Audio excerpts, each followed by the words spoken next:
말씀 마태복음 4장 1절에서 11절 말씀까지 함께 교독하도록 하겠습니다. 마태복음 4장 1절에서 11절 말씀. 제가 먼저 1절을 읽습니다. 그때에 예수께서 성령에게 이끌리어 마귀에게 시험을 받으러 광야로 가사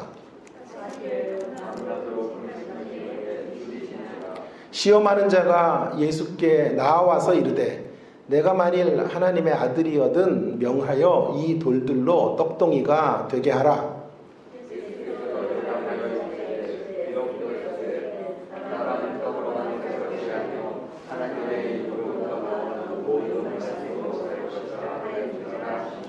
이에 마귀가 예수를 거룩한 성으로 데려다가 성전 꼭대기에 세우고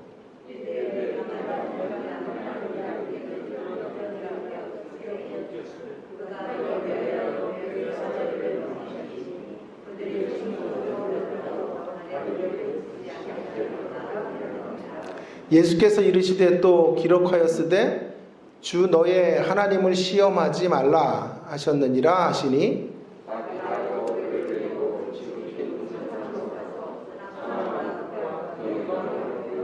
이르되 만일 내게 엎드려 경배하면 이 모든 것을 내게 주리라.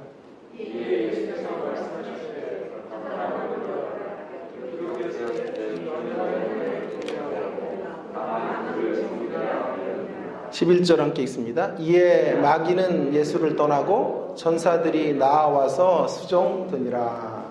아멘. 오늘 말씀의 제목은 감사의 길, 광야의 길, 감사의 길이라고 제가 잡아보았습니다. 제가 좋아하는 노래 중에 G.O.D라는 그룹이 불렀던 길이라는 노래가 있습니다. 가사가 참 좋아요. 한번 저녁에 그 가사를 듣다가 왈칵 눈물이 이렇게 흘렀던 적도 있었는데요. 몇 구절을 제가 읽어볼까요? 내가 가는 이 길이 어디로 가는지, 어디로 날 데려가는지 그것은 알 수는, 그것이 어딘지 알 수 없지만 오늘도 난 걸어가고 있네. 중간쯤에 나는 왜 이 길에 서 있나? 이게 정말 나의 길인가? 이 길의 끝에서 내 꿈은 이루어질까?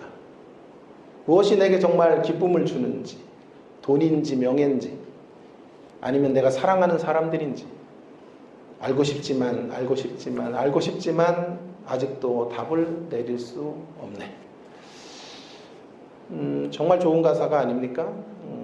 우리가 가는 길을 점검해주는 멋진 가사예요. 우리 정말 제대로 가고 있는 건가요? 우리가 추구해가는 거 그 길 끝에서 행복이 있을까요? 돈과 명예, 사랑하는 사람들, 도대체 우리는 뭘 향해 지금 이 길을 걸어가고 있는가 하는 거죠. 그러나 이 가사는 너무 좋은데 허무해요. 어디로 가야 하는지를 고민하기는 하는데 어떻게 가야 하는지를 알려주지는 못해요. 오늘 본문 우리들이 가는 길이 오늘 본문은 얼마나 어려운 길인지를 예수님의 모습을 통해 알려줘요. 광야라는 단어와 시험이라는 단어가 그 사실을 충분히 알게 합니다. 예수님이 걸어가는 걸음에 광야가 있었고 또 광야길에 시험이 있었다라고 하는 것입니다. 아니 우리가 걸어가는 길에도 광야가 있는 것이고 시험이 있다라는 말이 되겠습니다. 우리 모두는 광야길을 걷습니다. 그리고 그 광야길에서 숱한 시험들을 만나게 되는 것입니다. 예수님이 40일 금식하시고 광야에서 금식하신 후에 이제 시험이 좀 물러가야 되는데 그렇지 않았단 말이에요. 40일 금식 후에 또 시험이 찾아오는 것이죠. 우리에게도 그럴 수 있다는 거예요. 좀 제가 높아심에서 좀 말씀드리는 건데요. 그런데 이런 말씀들을 좀 엉뚱하게 적용하면 안 된다. 제가 누누이 강조를 다시 한번 드립니다. 오늘 본문을 자칫 잘못 적용해서 예수님 40일 금식을 우리가 그대로 하겠다. 그래서 가장 센 금식이 40일 금식이다. 뭐 이런 식으로 생각을 하는 것은 성경에 대한 잘못된 적용입니다. 제가 늘 누누이 여러분들에게 여러 번 말씀드렸는데요. 제발 40일 금식을 다 채우지 않았으면 좋겠다라는 게 저의 생각입니다. 한 38일 저녁 정도까지만 금식하고 39일 아침까지만 금식하고 멈추면 얼마나 좋아요. 40일은 예수님 거, 그리고 우리는 그분보다 부족한 인생들이니 38일, 39일 정도 금식하면 그게 자기 의가 안 되겠죠. 내 업적을 과시하지 않겠죠. 내가 40일 금식 몇 번 한 센 목사입니다. 이런 명함 같은 거는 안 만들어도 될 거 아니에요? 여러분, 예수님을 본받는 신앙과 예수님을 모방하는 신앙은 다른 거예요. 우리는 예수님을 본받는 사람들이지 예수님을 모방하는 사람들이 아니에요. 예수님을 카피하는 건 아니에요. 예수님을 본받는다라고 하는 건 예수님이 보여주신 성품과 예수님의 인격과 예수님의 사역의 빛 아래서 그 빛 가운데 던져지는 교훈들을 실천해 가는 거예요. 그건 본받는 거예요. 그러나 모방을 한다는 건 예수님을 그대로, 예수님 40일 했으니 40일 금식을 하자는 거잖아요. 예수님 십자가에 돌아가셨으니 우리도 십자가에 죽어야 되나요? 그래서 고난주간에 고통 체험을 해야 되나요? 우리 손에 대못을 받고 그 아픔에 동참하는 육신적 체험들을 하는 이런 일들은 기독교 신앙의 우매함이고 성경 해석의 잘못된 적용점에서 나오게 된 것이라고 말할 수 있어요. 아무튼 우리가 걸어가는 길이 광야길이고 그 길은 어디로 가야 하는지 잘 보이지 않는 길이에요. 거기에다가 시험까지 다가오는 길. 그래서 만일 마태복음 4장을 가지고 노래를 만든다면 G.O.D의 길과 같은 노래의 가사들이 나올 수 있을 거예요. 그러나 성경의 우월함은 여기에 있어요. 그러나 우리가 가는 길이 어디인지 모른다라는 건 세상의 가사의 한계예요. 거기에다 한 가지 더 성경은 우리에게 길을 말해줘요. 반추적인 점검. 우리가 가는 길에 대한 반추하며 생각하고 정말 제대로 가고 있는지를 점검해 주는 것만이 아니라 성경은 대안적 방향성. 우리가 가는 길이 어떤 길이어야 하는지에 대한 대안적 방향성마저도 주시고 계시다. 이게 기독교예요. 그것이 무엇일까요? 오늘 여기에 좀 초점을 맞추어서 본문의 이야기를 좀 한번 생각해 보는 시간을 가져보겠습니다. 특별히 맥주감사절을 교회마다 지키는 날인데요. 그 안에서 감사의 이유와 감사의 조건들이 무엇인지를 생각해 보도록 하겠습니다. 그래서 광야길이 감사길이 되는 길, 그 이유가 무엇일까? 두 가지 정도 생각을 하려고 하는데요. 첫째로는요, 광야길이 왜 감사의 길인가? 광야가 힘들고 시험이 있는데 어떻게 감사할 수 있는가? 첫 번째 메시지는 길이 끝난 자리에 길을 내시는 분이 계시기 때문에, 길이 끝난 자리에 길을 내시는 분이 계셔서 광야길은 힘들고 어렵고 시험의 여정이지만 감사의 이유가 된다라는 것이죠. 우리는 이 위험천만한 광야길을 걷습니다. 광야는 길이 없는 곳이에요. 길이 끝난 곳이에요. 그러나 거기에 길을 내신 우리 주님이 계세요. 코로나가 너무 극심해서 한때 하늘길이 막혔고 백길도 다 차단이 된 적이 있었습니다. 그런데 영적으로 본다면 아담의 범죄 이후에 저와 여러분 모두는, 이 땅의 모든 인류는 사실은 길을 잃은 사람들이에요.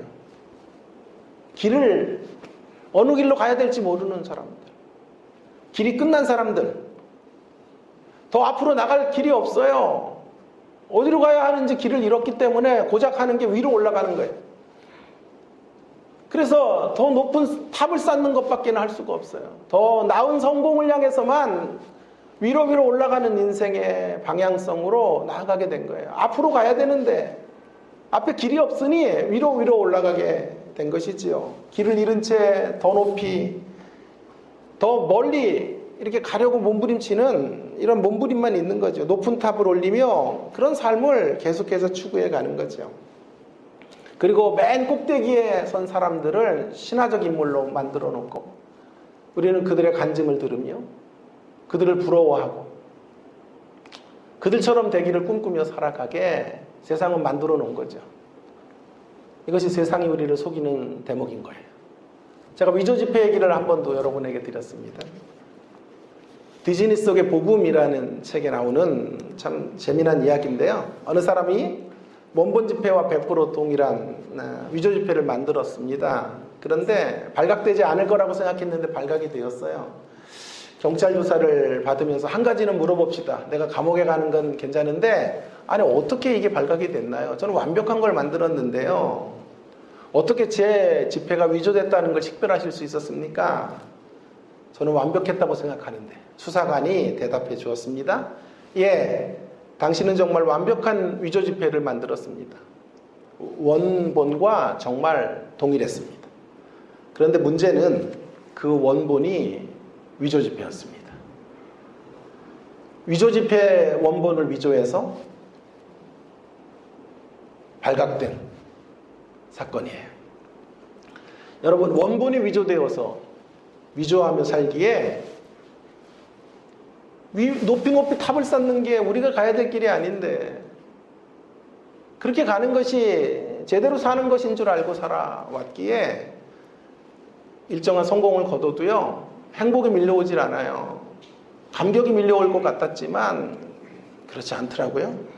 오히려 공허와 허무와 허탈함이 우리 안을 채우는 것을 보게 됩니다. 더 이상 나갈 길이 없어요. 마치 길이 끝난 것처럼 우리는 그런 자리에 봉착해 있는 거죠. 그저 무한속도로 달려가기만 하면 되는 줄 알았는데 더 달릴 수 없는 길 앞에 서 있게 되는 거예요. 거기서 한 걸음만 더 나아가면 낭떠러지로 떨어지는 그런 우리들의 모습을 보게 되는 거죠. 오늘 본문과 연관해서 그 길이 끝난 사람들의 모습, 길을 잃은 사람들의 모습은 예상하셨겠지만 광야 40년 이스라엘 백성들의 모습이에요. 그들은 길을 잃은 사람들이에요. 길이 끝나버렸기 때문에 계속 길을 돌 수밖에 없어요. 방황할 수밖에 없어요. 돌고 또 돌고 돌 수밖에 없어요. 어느 유행가 가사처럼 돌고 또 돌고 또 돌고 계속 도는 인생. 그 인생이 40년의 여정이었어요. 여러분 정말 감사한 대목이 바로 이 대목이에요. 이렇게 길이 끝난 자리, 길을 잃은 자리에 어떻게 앞을 향해 걸어가야 되는지 알지 못하는 걸음에 예수님이 오셔서 그래서 계속 쳇바퀴 돌듯 왔던 길을 돌아갈 수밖에 없는 돌고 도는 인생의 걸음 속에 우리 예수님이 오셔서 길을 내어 주신 거예요. 길이 끝난 자리에 길을 만들어 주신 거예요. 이 끊임없이 돌고 돌아야 되는 인생의 길이 아니라 그 실패와 방황의 여정의 종지부를 찍고 새로운 길, 생명의 길, 살림의 길로 나아갈 수 있도록 길을 열어 주신 거예요.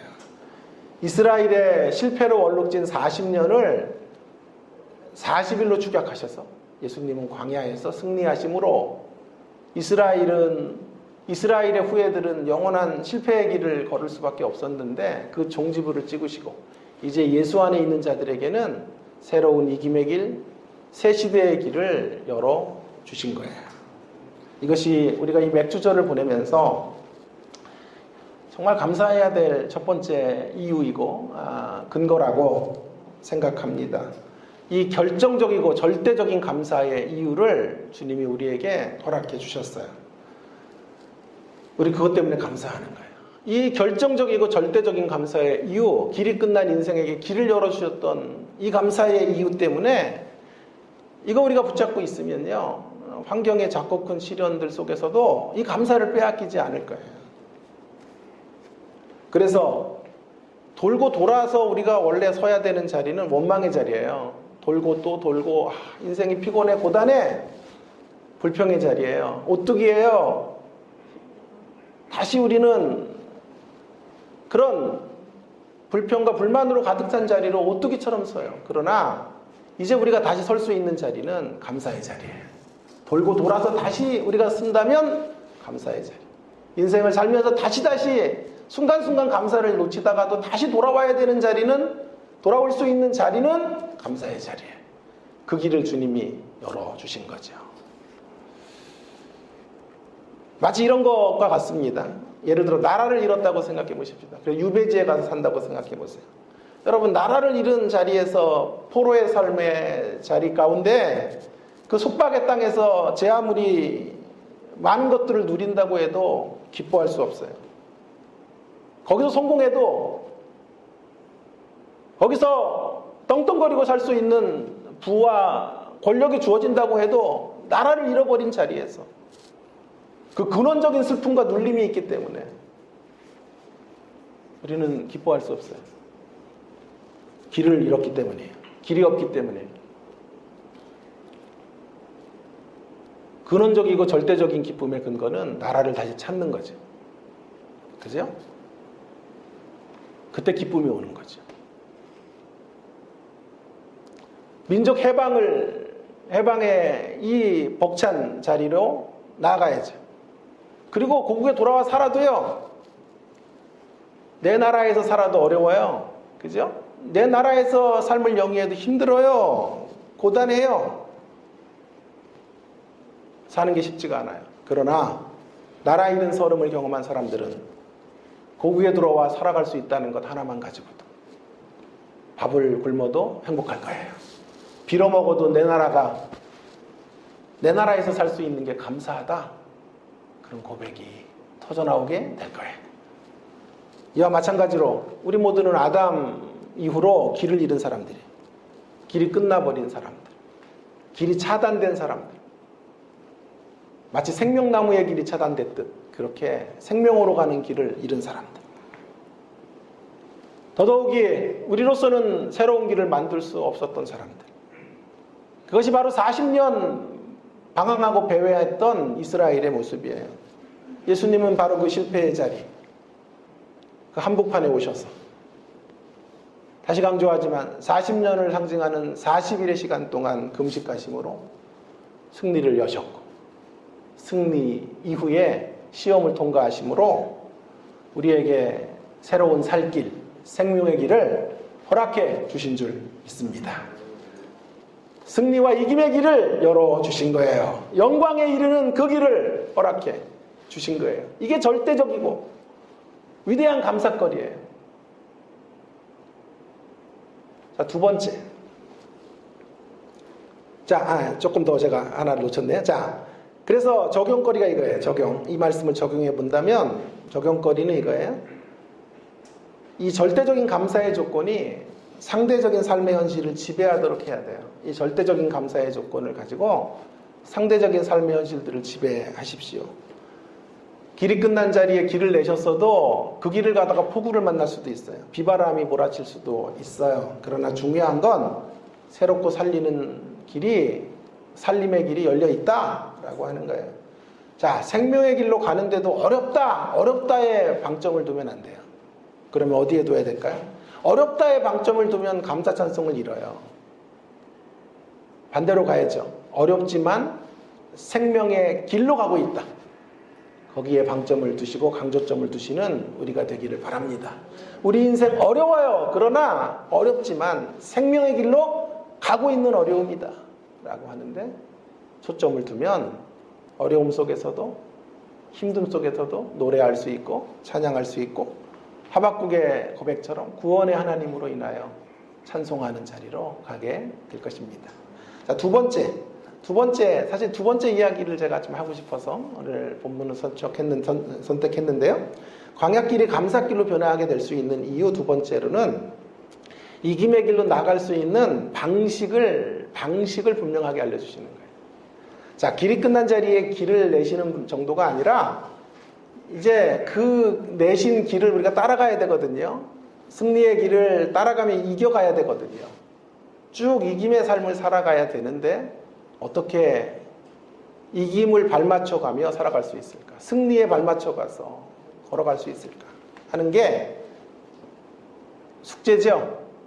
예수님이 새로운 길을 열어놓으셨다고 자동 승리가 주어지는 건 아니에요. 또 그 길에 많은 시험이 있단 말이에요. 예수님이 열어놓으신 그 길, 많은 어려움이 있는 길이에요. 평탄한 길만은 아니에요. 그래서 이 길 방도를 알아야 돼요. 이기며 걸어가는 그 여정이 돼야 하는 것이지요. 자, 이 길 방도를 몰라서 지면 원통해요. 몰라서 졌어요. 얼마나 원통해요. 내가 이기는 방법을 버려서, 발로 차 버려서 이기지 못하면 원통함은 없어요. 내가 버렸으니까. 그러나 이기는 길을 몰라서 이기지 못하면 그것만큼 땅을 치고 후회할 일은 없을 거란 말이에요. 그래서 오늘 주님은 이기는 방식을 말해줘요. 자, 이기는 방식을 구체적으로 알기 위해서는 먼저 사단의 공격부터 알아야 돼요. 사단이 지금 무엇으로 공격하는가, 사단의 핵심의 골자가 무언가 하는 것을 알아야 되는데, 제가 여러분 그 빈칸으로 놔둔 대목인데요. 사단의 공격의 핵심은 뭘까요? 정체성 흔들기예요. 정체성 흔들기. 뭐라고요?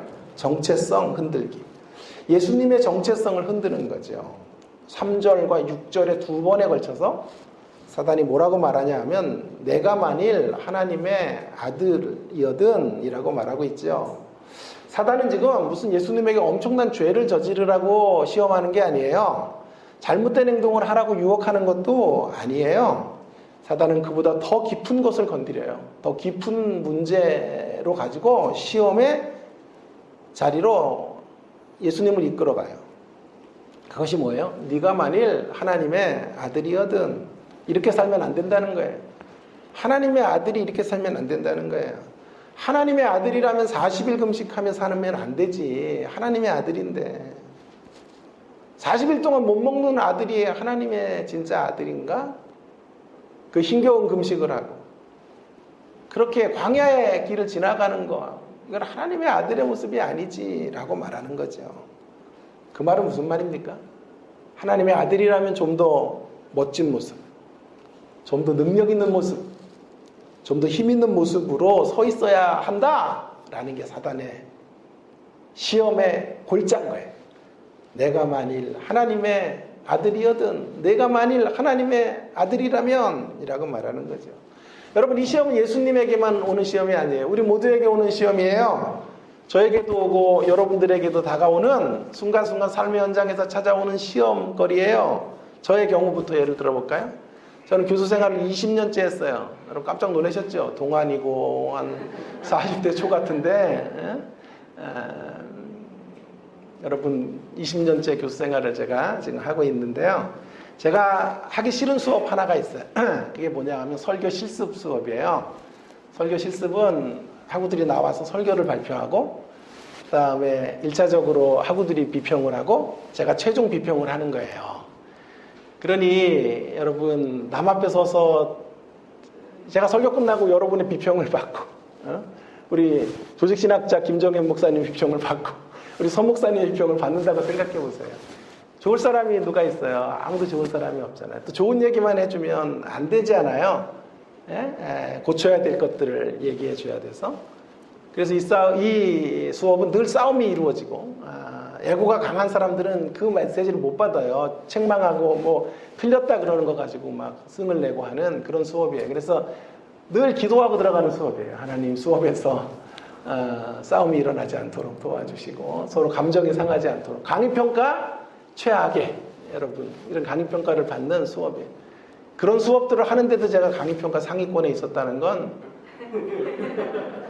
그건 여러분이 판단하셔야 될 문제지. 정말 사람의 감정을 건드리고 잘잘못을 말할 때 어떤 인생도 좋아하는 사람이 없어요. 다 이 지점에서 우리 마음이 상해서 교회도 떠나고 직분 뭐 안 되면 교회 떠나 이러는 게 다 왜 이루어져요? 내 자존심을 상했다 이런 거 아니에요.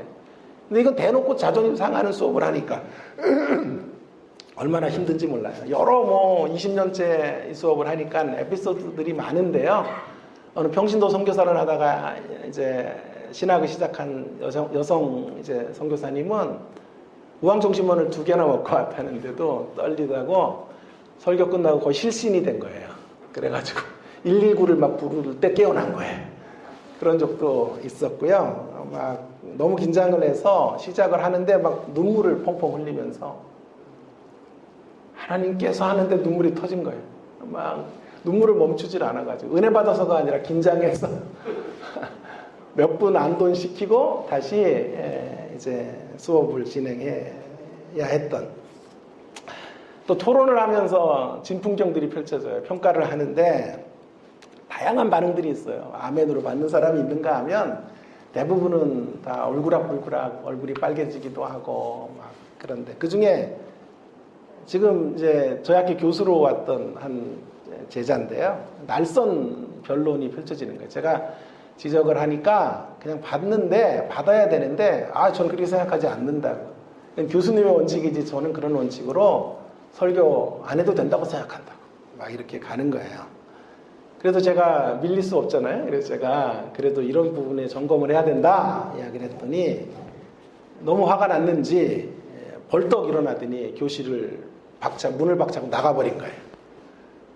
야, 여러분. 설교 듣다가 막 인상 팍 쓰고 나가는 거는 똑같이. 제가 나가는 그 모습을 보면서 한마디를 하려고 했는데 체격이 크더라고, 체격이.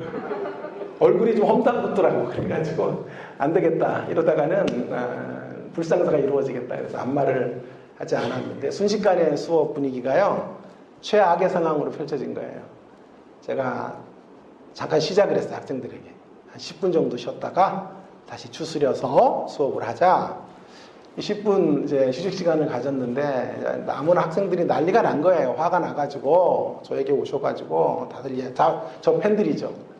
교수님 왜 이렇게 가만히 계시냐고. 교수님 너무 착해요. 저런 놈들 왜 저렇게 나가면 한마디 하지. 사실 착해서가 아니라 등치가 커서인데 그 얘기는 할 수 없고 착한 줄 아니까 그걸 또 아니라 그럴 필요도 없잖아요. 그죠? 그래서 가만히 있었는데 다른 교수들은 저렇게 안 합니다. 교수님처럼 안 해요. 기선제압을 하셔야죠. 쪽도 못 쓰게 세상 말로 교수님 말 듣도록 그렇게 해야지. 교수님 왜 이러세요? 이렇게 이야기를 하는 학생들이 대다수였죠. 그것이 바로 제게 다가왔던 네가 만일 교수라면 내 시험인 거예요. 네가 만일 교수라면 그렇게 수모를 당하면 안 되지. 교수는 그렇게 수모당하는 사람이 아니야. 교수는 근엄하게 말하고 학생들이 그 권위 앞에 정말 이런 방구도 할 수 없는 사람으로 쓰는 게 교수지. 네가 만일 하나님의 아들이거든. 하나님의 아들은 그렇게 사는 게 아니야. 여러분 이 시험은 예수님과 저 같은 목사에게만 있는 시험이 아니고요. 우리 모두에게 있는 시험이 아닙니까? 살다가 상실의 자리에 놓이게 되죠. 좌절의 순간이 찾아오죠. 하나님 정말 너무합니다 라고 생각드는 시간들이 찾아와요. 그때 사단은 어김없이 우리 가운데 와서 속삭여요. 네가 만일 하나님의 아들이거든. 네가 만일 하나님의 아들이라면. 직접화법으로 와서 말하지 않아요. 간접화법이죠. 하나님의 아들이거든. 나머지 답은 우리가 내놓는 거예요. 때때로 간접화법이 훨씬 더 힘이 있다는 거 아세요? 만약 직접화법으로 다가왔으면 반격이 찾아와요. 야, 하나님의 아들 아니야 너. 이렇게 힘들고 어려운 거 보니까 하나님이 널 버리신 게 분명해 라고 찾아왔다면 신자들이 반격하죠. 무슨 소리야? 그런 욕된 소리 하려면 꺼져. 강공법은 역공을 받게 돼 있어요. 하여 사단이 참 교묘하죠. 사단이라는 친구가 선택한 화법은 간접화법이에요. 네가 만일 하나님의 아들이거든. 이런 마른 하늘의 날벼락 같은 일들이 이루어질 수 있을까? 생각해봐. 10중8구 그런 미끼를 던지면요. 우리가 힘들고 어려울 때 우리가 그 미끼를 물어요. 그래서 응답하게 돼요. 가만히 생각해보니까 억울하네.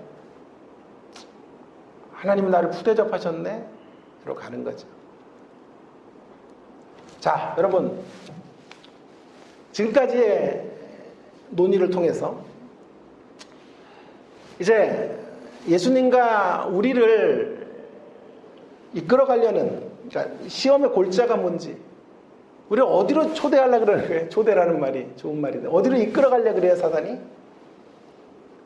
네가 만약 하나님의 아들이거든, 네가 만약 교수라면, 네가 만약 성도라면, 이런 화법을 통해서 우리를 시험에서 이끌어가려는 자리가 어디냔 말이에요.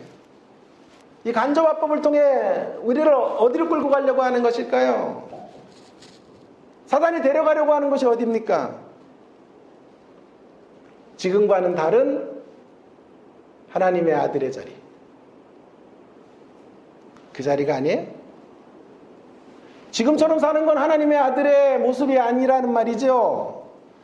하나님의 아들들은, 하나님의 아들과 하나님의 자녀들의 삶은 초라할 수 없다는 거잖아요. 하나님의 아들이 이렇게 연약해, 하나님의 자녀들이 이렇게 힘들고 이렇게 볼품없고 이렇게 고난당하는 자리로 걸어가야 되는 거야?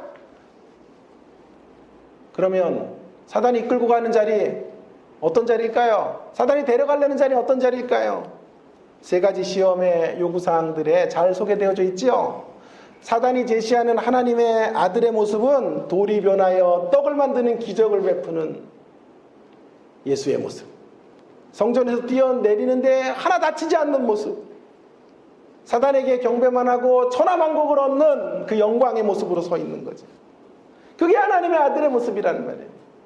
그게 하나님의 아들들이 걸어가야 될 길이고, 진정한 아들이라면 그런 것들을 허락해 주셔야 되는 게 아닐까라고 말하고 있는 거죠. 이에 대하여, 이런 이야기들에 대하여 강력한 이야기를 해주는, 너무 멋진 표현으로 이 부분을 설명해 주는 분이 저의 우상과 같은 설교학자인데요, 토마스 롱이라는 학자의 주장이에요. 제가 토마스 롱을 좋아해서 그분의 증언하는 설교 책을 몇 년 전에 번역도 했는데요. 토마스 롱은 이렇게, 이 대목을 이렇게 설명하더군요. 들어보세요. 사단의 시험은 한마디로 삶의 대본을 바꾸라는 것이다. 삶의 대본을 바꾸라. 확 들어오지 않아요? 본문이요? 본문을 살리는 한마디예요. 삶의 대본을 바꾸라는 거다. 배고프고 배척당하고 고난의 길을 걸어가는 그런 대본이 아니라 기적을 일으키고 사람들 앞에 성전에서 뛰어내리듯 다치지 않는 짠 하는 모습을 보이고 천하만국을 얻어 등극하는 그 멋지고 폼나는 모습을 갖고 있는 대본으로 삶의 대본을 바꿔내라. 그래야 하나님의 아들이고, 그래야 하나님의 아들들의 모습이다 라는 거죠. 여러분, 왜 이 시험이 어려운 시험인지 아시겠어요? 왜 이 시험을 극복하기가 그렇게 힘든지 이제 답이 나오셨어요? 우리 모두가 바라는, 소원하고 갈망하는 바가 바로 그것이기 때문에. 여러분이 기독교를 선택해서 얻고 싶은 것이 바로 이런 새로운 대본이 아니에요? 우리가 써내려가고 싶은 대본이 이런 거죠. 돌을 떡으로 만드는 기적, 성전에서 뛰어내려서도 다치지 않는 슈퍼스타가 되는 모습, 천하만국을 호령하는 1인자로 서서 떵떵거리고 사는 모습들을 우리 모두 꿈꾸고 있기에 이 시험은 우리가 이길 수 없는 거예요. 예수님이 먼저 이겨주셔야 되는 거예요. 그리고 우리는 그 길을 따라가야 되는 거죠. 그러므로 정말 중요한 건 이 시험에서 우리 예수님이 이기셨다라고 하는 거예요. 그리고 그 이김의 길을 걸어갈 수 있는 승리의 비법을 알려주시는 거예요. 궁금해져요. 이제 승리의 비법이 뭘까요? 예수님이 우리에게 제시하시는 승리의 비법을 여러분 이제 풀어야 되겠죠. 그 실마리가 되는 구절이 이거예요. 예수님의 시험의 사건 이전에 있었던 사건 하나를 눈여겨봐야 돼요. 예수님의 시험은 세례가 있은 후에 이루어졌어요. 여기가 이제 해답의 실마리가 돼요. 세례가 먼저 주어지고 시험이 찾아오셨다라는 거죠. 예수님의 시험 앞에 예수님의 세례. 자, 3장 바로 앞 구절을 보십시다. 앞장을 보세요. 3장 13절부터 17절 말씀을 주목해 주시기를 바랍니다. 예수님이 먼저 세례를 받으시고 4장의 시험을 받으시죠. 자, 세례를 받으실 때 뭐 어떤 일들이 벌어졌는가 하면 17절이 제일 중요한데, 하늘로부터 음성이 들려요. 어떤 음성이 들리냐 하면 17절 말씀, 3장 17절을 함께 같이 읽을까요? 시작. 하늘로부터 소리가 있어 말씀하시되 이는 내 사랑하는 아들이요 내 기뻐하는 자라 하시니라. 할렐루야. 자, 사단의 시험이 정체성 시험이라고 했죠. 그 시험을 받기 전에 예수님이 무장했던 게 뭐냐 하면 정체성의 무장인 거예요. 하늘에서 음성이 들려지는데 어떻게 음성이 들려져요? 하늘로부터 소리가 있어 말씀하시되 이는 내 사랑하는 아들이요 내 기뻐하는 자라 하시니라. 사단이 무엇으로 공격해 올지 하나님께서 아셨죠. 사단의 전략을 간파하신 하나님께서 17절의 말씀을 먼저 주신 거예요. 우리로 말하면 아주 든든한 백신, 이 백신 맞으면 어떤 질병에도 걸리지 않을 만큼의 든든한 백신 맞게 하시는 거예요. 이 말씀을 기초해서 서 계셔야 돼요. 이 말씀을 기초해서 사단의 세력을 이길 수 있는 거예요. 여기를 기초점으로 해서 이제 구체적으로 4장에 들어오시면 3장 17절을 기반에 두고 4장에서 4절과 6절과 7절에 3번에 걸쳐서 기록하였으되라고 성경이 말하고 있다. 성경을 인용해서 사단의 세력을 무찌르시죠. 자, 아까 네가 만약 하나님의 아들이거든은 2번 공격했죠. 예수님은 3번 기록하였으되라는 말씀을 던지심으로 격퇴하시는 거죠. 자, 이걸 제가 등식으로 만들어 볼게요. 뭐 등식, 수학 무슨 등식이라 그럴까요? 등식이 아니라 분자, 분모로 한번 만들어 볼게요. 분모에는요, 분모에 뭐를 둬야 되냐 하면 분모에 마태복음 3장 17절을 두셔야 돼요. 분자에는요, 기록하였으되 를 두는 것. 분모와 분자에 각각 말씀을 두는데 큰 말씀은, 절대적인 말씀은 3장 17절을 분모에 깔아놔야 돼요. 그리고 각각의 시련들이 찾아올 때, 시험들이 올 때 구체적인 말씀들을 가지고 있어야 돼요. 그게 분자에 올려져 있어야 하는 것이죠. 이런 분모와 분자를 가질 때 사단의 시험을 이길 수 있다라고 하는 것이죠. 자, 이제 우리의 차례입니다. 사단은 집요하게 오늘도 우리에게 다가와서 네가 만일 하나님의 아들이거든, 자녀들이 명문대학에 쓱쓱 들어가야지, 네가 만약 하나님의 아들이라면 사업이 펑펑 잘 돼야지, 네가 만약 하나님의 아들이라면 가족의 식구들이 암으로 죽고 이런 일들은 없어야지. 사단은 시험합니다. 이 사단의 시험을 격퇴하기 위해서 무엇보다도 먼저 마태복음 3장 17절에 말씀에 닻을 내리는 여러분 되기를 바랍니다. 어떤 경우에도 하나님의 사랑이 나와 함께 있다는 사실을 붙잡으세요. 내가 어떤 경우에도 그분이 기뻐하시는 자라는 확신을 가지세요. 처음 예수님에게 이 말씀을 하실 때는 예수님은 정말 하나님이 기뻐하실 만한 상태였기 때문에 이 말씀을 하셨어요. 그러나 오늘 우리에게 동일한 말씀을 저는 하신다고 생각하는데요. 오늘 우리에게도 주님은 계속해서 3장 17절 말씀을 하세요. 너는 내 사랑하는 아들이다, 내 기뻐하는 자라 하고 말씀하시지만 우리는 그런 상태가 없죠. 예수님처럼 반듯하고 예수님처럼 의로운 모습으로 서 있지 못하죠. 그래서 이게 정말 더 대단한 말씀이에요. 예수님에게 하셨던 말씀보다 더 은혜로운 말씀이에요.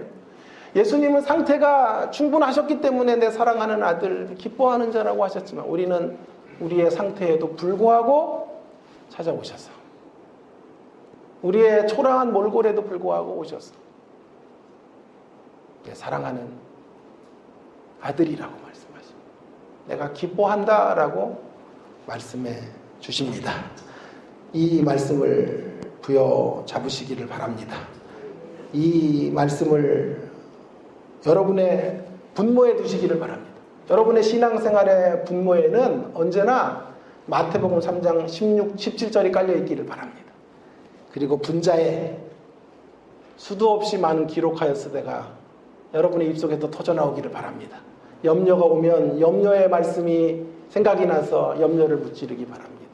두려움이 오면 두려움을 깨치는 하나님의 말씀들이 생각나서 기록하였으되 라고 그 두려움의 세력들을 격퇴할 수 있기를 바랍니다. 세상의 욕망으로 막 우리의 마음들이 허무해질 때 그 허무를 무찌르는 말씀들로 기록하였으되를 외치며 이겨가시는 우리가 되어지기를 바랍니다. 그때 우리는 대본을 바꾸라는 사단의 시험을 넉넉히 이길 수 있을 것입니다. 사랑하는 여러분, 이것이 진정한 감사의 이유가 아니고 뭐겠습니까?